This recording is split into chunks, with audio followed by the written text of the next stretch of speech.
Olá pessoal, vamos então para a série de vídeos comentando a respeito desse instituto que é o julgamento parcial de mérito. Como a gente vai utilizá-lo na prática para conseguir um resultado mais rápido para o nosso cliente. Se você não me conhece, eu sou o professor Renato, na internet o @artigo7º, não deixe de conferir as minhas redes sociais. Lembrando que eu farei uma série de vídeos a respeito desse assunto, então todo dia um vídeo novo essa semana.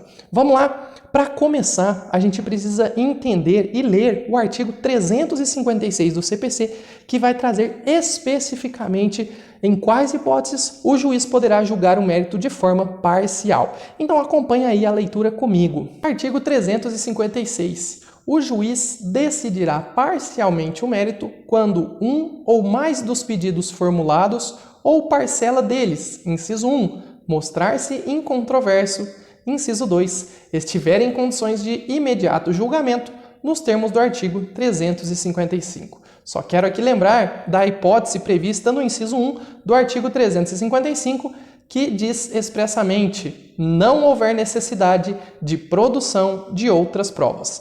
Agora vamos para a prática. Nós não temos nenhum regramento parecido com esse na CLT.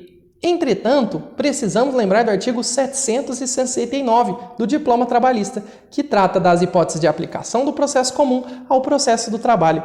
O TST, através da Instrução Normativa número 39, já havia trazido que o artigo 356 ele é aplicável ao processo do trabalho por força do 769. Quer dizer, então, que por mais que o TST tratou de regulamentar o procedimento a respeito desse julgamento parcial de mérito, isso já era aplicável ao processo do trabalho desde a entrada em vigor do CPC de 2015.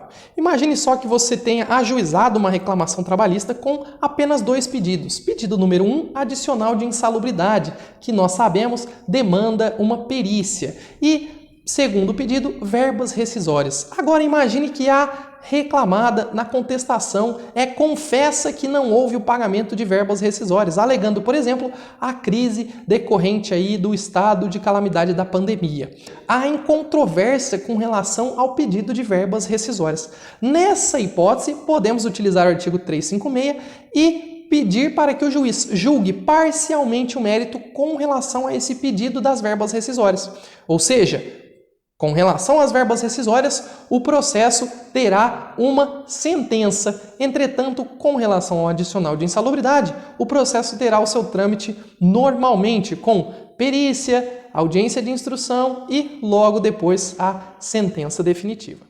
Outra hipótese que podemos imaginar de aplicação do artigo 356 é a seguinte: imagine que você faça, mais uma vez, 2 pedidos em sua reclamação trabalhista: horas extras e equiparação salarial. E a reclamada, por alguma ironia do destino, se esquece de impugnar as horas extras pleiteadas na inicial. Ora, artigo 341 do CPC, se não houve impugnação com relação àqueles fatos, eles se tornam incontroversos. Se houve incontrovérsia com relação às horas extras, o juiz, naquele momento, já pode julgar parcialmente o mérito com relação a esse pedido.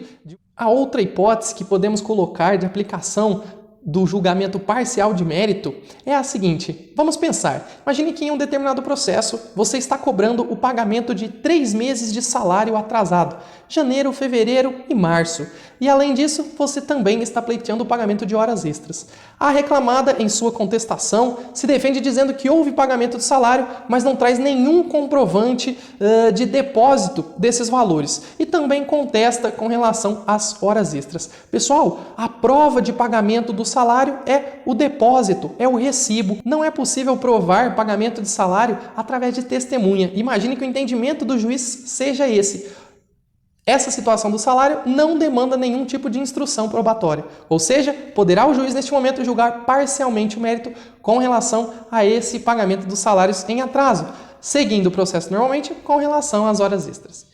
E por último, gostaria de trazer também aqui a hipótese em que uma parcela do pedido é incontroversa. Vamos imaginar, eu faço o pedido de 3 horas extras na minha petição inicial e a reclamada confessa que houve uma hora extra sem pagamento. Ora, essa uma hora extra em controvérsia, dessa forma poderá o juiz julgar parcialmente o mérito com relação a essa hora específica não paga. E como nós iremos fazer isso na prática? Em que momento a gente vai pedir isso para o juiz? Calma lá, a gente vai ver isso no nosso próximo vídeo de amanhã. Então, não perde, siga aí o @artigo 7º, te espero amanhã aqui no IGTV.